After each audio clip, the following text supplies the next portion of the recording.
del déglu del xool Feeling Dakar site bi lay jox information yu leer Feeling Dakar yaa ngi Feeling Dakar di nga am info yu leer ci people et sport politique Feeling Dakar yaa ngi Feeling Dakar Feeling Dakar notre plateforme d'information.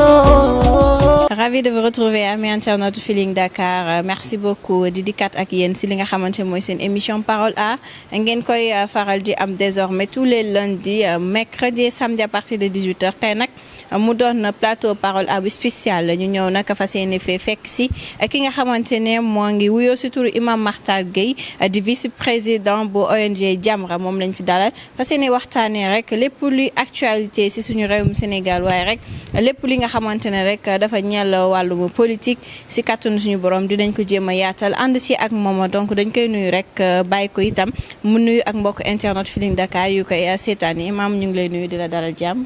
waa kay ñu ngi leen di fal nuyoo tulli Mané soxna Mané ak équipe bi nga àndal yëpp di teg nuyoo bi sa loxo nga mën ko wasaare ci mbokki Feeling Dakar yëpp te ñu am yaakaar ni simili yi ñu fas yéene seq laaj ak tontu dinañ ci jariñu ñun ñëpp kazalika mboolem téléspectateurs yi ñuy seetaan incha allah. D'accord merci beaucoup amis internautes dañuy daal di dem directement rek si suñu vif du sujet fas yéene waxtaanee rek si li nga xamante ne moom mooy langum politique gi Imam nag boo gisee jamono ji ñu ngi si wàccaay élection locale ñu narka amal le 23 janvier 2022 donc ñu nemmeeku si ay violence yi nga xamante ne muy verbal du physique yéen ñi tey ji ngeen nekk benn ONG bi nga xamante ne da ngeen ni xeex lépp luy ñaawteef si suñu réewum Sénégal ngir ñu mën a sàmmonteeg suñuy valeur déjà lu ni mel naka ngeen ko jàngatee ak yan mesure ngeen si fas yéene jël. waa jërëjëf dafa am baat bu am solo bu tubaab di wax naan le bon exemple doit venir d'en haut. waaw maanaam yàlla ku mu nattoo nga jiitu. da nga war a xam ne yow yaay ki takk caq ci sa baat. te ko ci barma ne na ku takk caq sa baat doo poñante. dama ciy jël ñaari misaal rek. comme que ñun dañuy tàmm di roy ci général de Gaulle président France émeute populaire yi amoon à l'occasion des événements de mai 1968 boobu fekkoon na ko moom mu takki bagaasam ba am une tournée diplomatique importante bu mu waroon def dans la région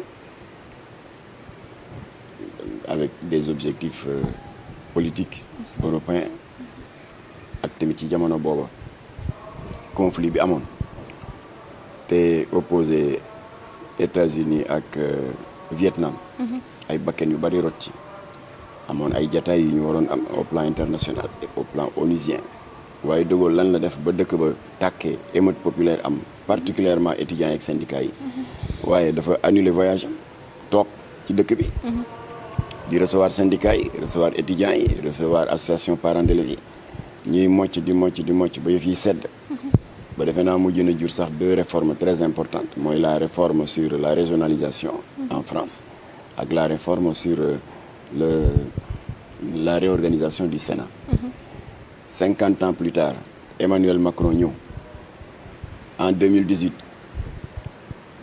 la révolution des gilets jaunes mu jur ay émeutes populaires yu graaw yu métti tous les jours France nga yëngatu moom amoon na ay itte à l'étranger waaye dafa annulé tournée bi toog ci dëkk bi daal di innover nag créer lu ñuy wax le RIC le référendum d'initiative citoyenne consistant de temps en temps à aller dans une localité Marseille léeg-léeg mu nga Valence léeg-léeg mu nga feneen def communiqué ne suba ñu ne Élysée ne suba président de la République dana daje ak les populations locales foofa ca chambre de commerce bu Bordeaux beneen yoon ñu ne dana daje ak les jeunes lyonnais à tel stade alors bu ñu ñëwee mu exposer sa vision sans aucun protocole bureaucratique il est habillé de manière légère ñëw jël micro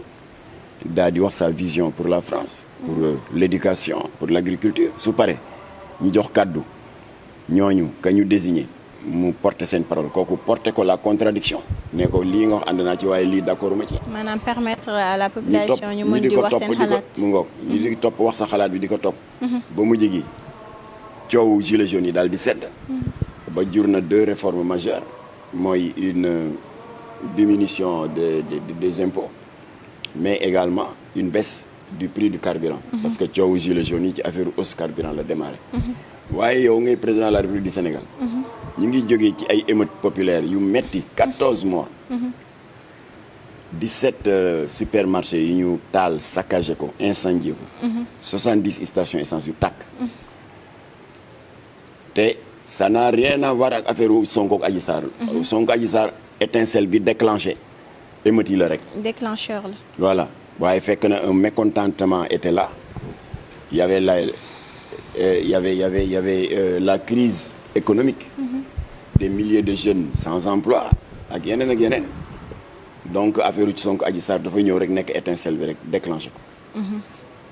ba bu yàggul sax bi ma rombee fekk suñu Auchan bi nekk Nord Foire. xale yi di ko saccagé. fekk ma amoon ay courses mam en ville bay rentré ma ñëw fekk un jeune qui doit avoir peut-être 15 ans ou 18 ans.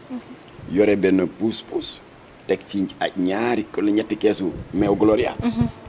maa ngi ko rombale di ko tooñ ne ko boy yow affaire bi lii garaaw nit yi waaw lii moom mu ne yoo grand xéewal ma ne ko lu tax mu ne ma xaw ma ban at laa gëj a naan Gloria. d'accord mu ne moom kay problème ñi bu ñu am doguma la si suñu réewum Sénégal donc coowal Adji Sarr Ousmane Sonko dafa nekk élément déclencheur bu tax la jeunesse sénégalaise jukk pour joytu li nga xamante ne moo leen métti. voilà mu ne ma léegi kay grand sama caakiri yeeg sama sombi moom dana fatata rek ndax Gloria donc c'était des émeutes de la faim.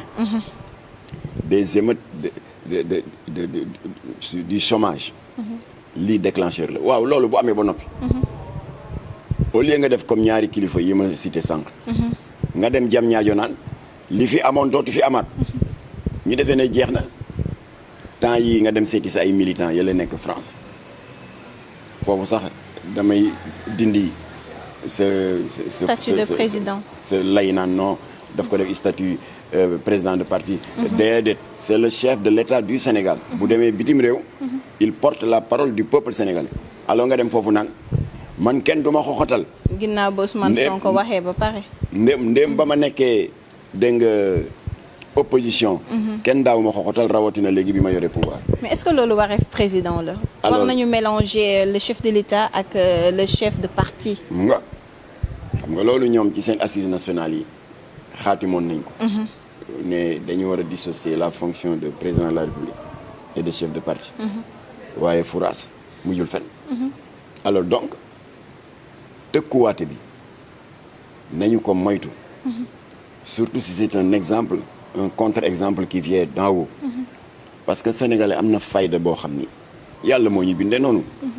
maa ngi fàttaliku yenn recueil historique bu professeur Cheikh Anta Diop wala Amadou Hampâté Bâ. ñu di ci relater ni jamono nootaange gi esclavage bi chaque fois parce que en fait bi ñu leen daan jëlee. ci pays africains yi ñu escale Gorée. ñu war leen fa jëlee yóbbu leen jaay leen dans les pays d'Amérique du ñëpp ay egg parce que ci biir gaal gi léeg-léeg day am ay xeex ay mutinerie.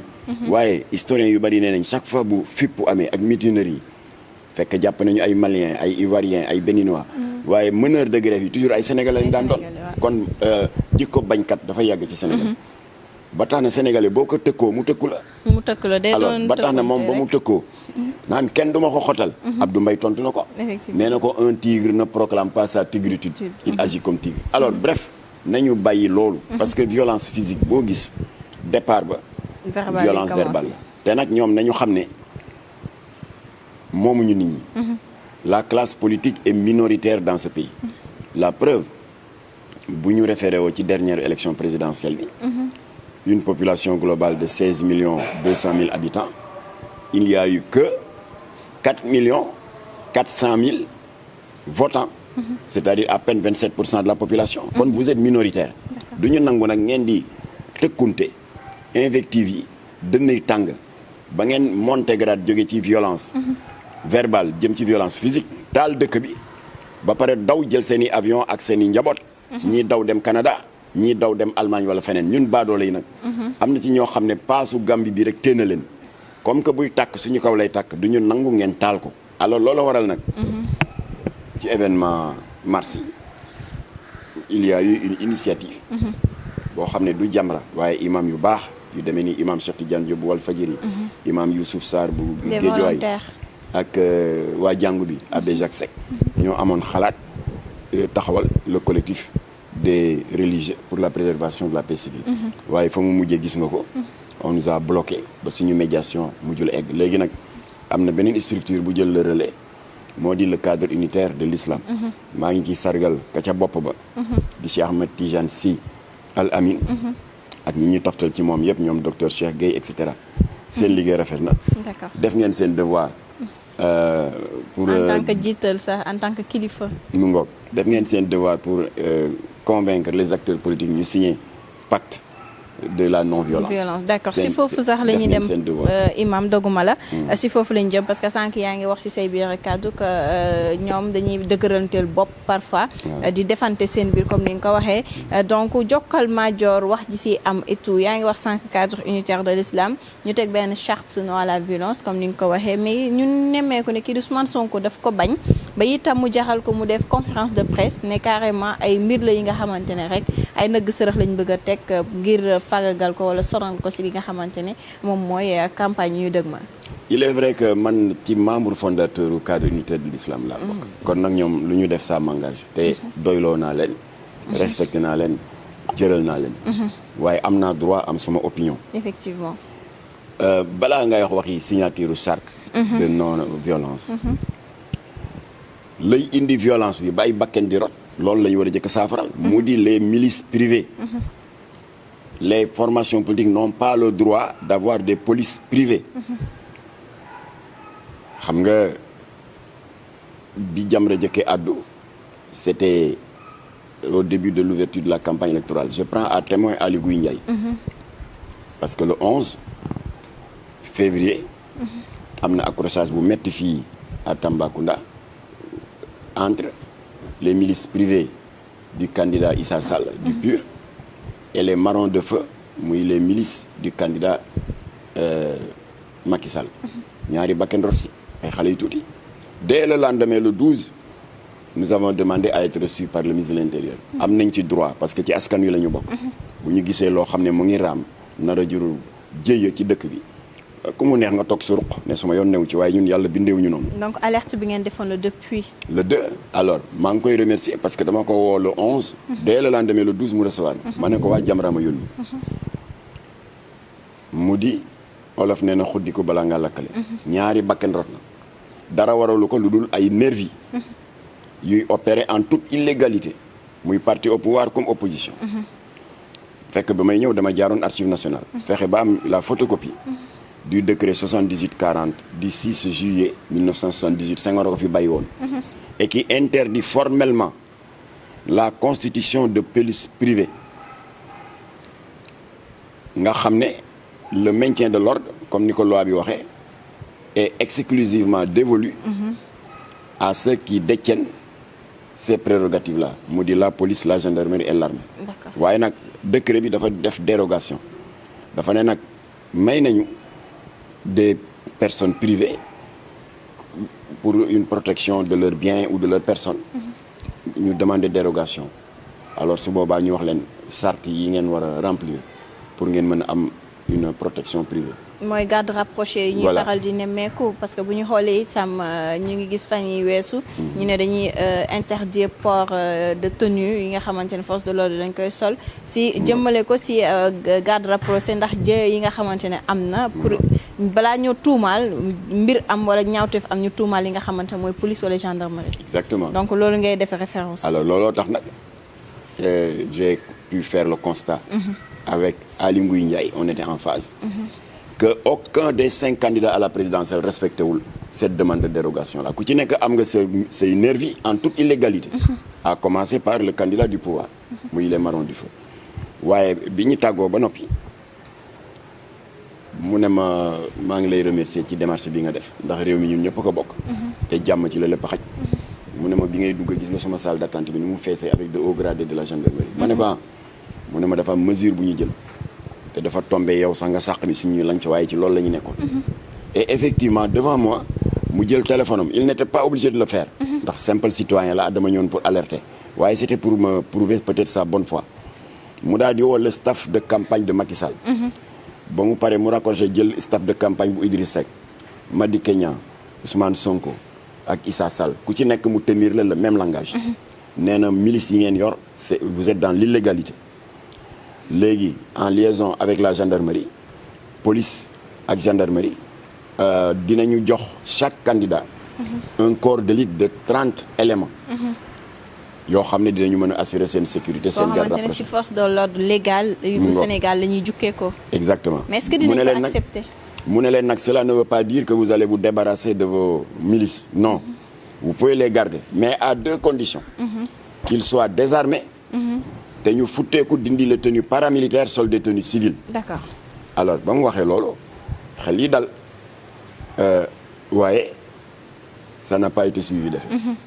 La preuve gis nga ci événement mois de mars yi am na ñu sol tenue civile di dóoraate di gaañaate di tëgg ay bal. nemmeeku nañ ko sax le 10 novembre bi passé ba Barthélémy Diaz doon dem wuy jëla li nga xamante ne mooy yoon oui.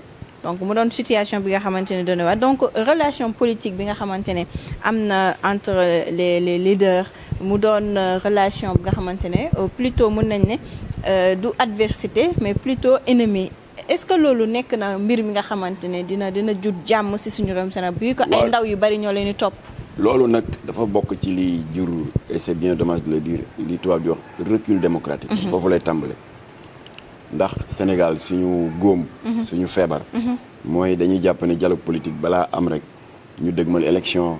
wala crise politique am. le dialogue politique élection ou pas ça doit être permanent. Ouais. toujours maa ngi joxe exemple le président français ak li muy say-say yëpp ki fi nekkoon di Nicolas Sarkozy. xam nga bi mu jëlee pouvoir en 2007. mu jëlee pouvoir dafa tombé woon juste que ay prédécesseurs am ak seen i naataangoo des 27 pays européens def nañ ay jéego yu am solo. parce que objectif u pays européens yi mooy egg fii américains yi egg tey. en matière d'union. alors ñoom def nañ jéego yu am solo ba am nañu passeport unique les 27 pays européens góorgóorlu nañ ba am monnaie unique muy euro. góorgóorlu nañ ba am passeport unique ba am parlement unique mooy bu nekk Strasbourg. kon nag période bi Nicolas Sarkozy jëlee pouvoir. ñi ngi waroon def jéego bu mag bi nag mooy fexe ba am constitution unique. ñu war ko waxtaanee au Conseil de l'Europe foofu à Bruxelles Sarkozy moo waroon dem il venait d'être fraîchement élu. bu ko neexoon il n'a besoin de l'idée de personne. parce que élection dafa leer. il doit gouverner ceux qui ont perdu doivent aller s'opposer. waaye ci wàllu rafetal. ci wàllu dëggal la nécessité vitale de faire vivre le dialogue politique lan la def dafa ubbi buntu Élysée recevoir les leaders de la droite les conservateurs. les démocrates chrétiens et même l'extrême droite qui était incarnée à l'époque par Jean-Marie Le Pen. ba dans son camp politique sax moom Sarkozy gars yi nga koy naan lu tax ngay recevoir kii c'est un fasciste c'est mu ne ak lu mu mën a doon doomi réew mi la bu doon ñaari militant sax la am ils portent leur voix je vais le recevoir bref ba mu taataanee xalaat leader yëpp ba jël avion ne cëpp Bruxelles au Conseil d'Europe ba tour de parole am jotee biñ ko laajee loo xam ci projet de constitution européenne bu ko neexoon ne man président France officiellement élu lii laa ci xam. waaye deful lool la mu taataatoon ba def synthèse bi dafa ne leen voilà la position de la France. loolu mooy dialogue politique ça doit être permanent. il a donné la chance à la population de dire de s'exprimer kon nag li président Macky Sall defoon ci coowu Covid bi. waroon na ko continuer. ndax xam nga bi ñuy laata jël les mesures là. recevoir na Sonko il a reçu Idriss Seck il a reçu beaucoup de leaders de l'opposition. après daal di jël mesures yi mu doon war a jël. waaye loolu bu ma ko yemale foofu. na jékki-jékki woote certains teg leaders yi xalaat sur l'agriculture si njàng mi et cetera. waaye dañ ko defoon rek dans le cadre d'une combine purement politicienne. moo tax jeex na kenn déggatu ko. léegi daal tëkkunte moo fi xew. fëgg sa dënn may diw maa yor pouvoir yoroo pouvoir dañ la ko suñu borom dafa wax ci téere alxuraan ne pouvoir man kun fa yakun maa ko yor te maa ko yelloo léeg-léeg nag ma coppati ci as toq am ku ma ko dénk mu yore ko mbooloo mu bari topp ko mu njaboote leen te li tax ma dénk ko mooy sama yërmande bi nga xam ne moom laa waxoon Seydina Muhammad ne ko wama arsalnaaka ila rahmatan lil alamin dara taxul ma wàcce la ci jaam yi lu dul pour fasal sama yërmande ci ñoom alors pouvoir suñu borom daf koy délégué pour que yërmande jooju kooku mën ko wàcce ci askan wi waaye du pour dóore ak di menacer alors nee na nag su ma la ko joxee bu ma ngay jox du ma tàggu kenn dama la koy dénk diir ba ma neex ba diir ba jeex ma rocc ko ba mu set wicc dénkaat ko keneen ku ma neex loolu mooy pouvoir moo tax dañ ci war a am un peu de modestie naan waaw léegi am naa pouvoir alors kenn mënu ma woon xoxatal ba ma nekkee opposition rawatina bi ma yore pouvoir nañu bàyyi tëkkunte beeg menacante bi est-ce que du loolu moo yëngal parti opposition bi aussi man est-ce que du loolu moo yëngal la parti opposition bi ngir wax na ko ni carrément jongante la et que li nga wax teg ko fenn absolument parce que un chef de l'État da nga war a am une position de rassembleur un discours aussi bi nga xamante un discours d'apaisement waaye discours menace sénégalais boo ko menacé mu menacé la yow it nga menacé waat ko mu menacé waat la dënn yi tàng kurpañ yi tàkk ñun baadoole yi ñu toog réew mi tàkk suñu kaw ñoom ñu jël seen avion daw duñu ko nangu alors kon nag ñu ngi encouragé waa cadre unitaire de l'islam bu ñu tàyyi nañu continuer rek ñu ngi encouragé tamit ñoom imam Youssouf Sarr ak Abbé Jacques Seck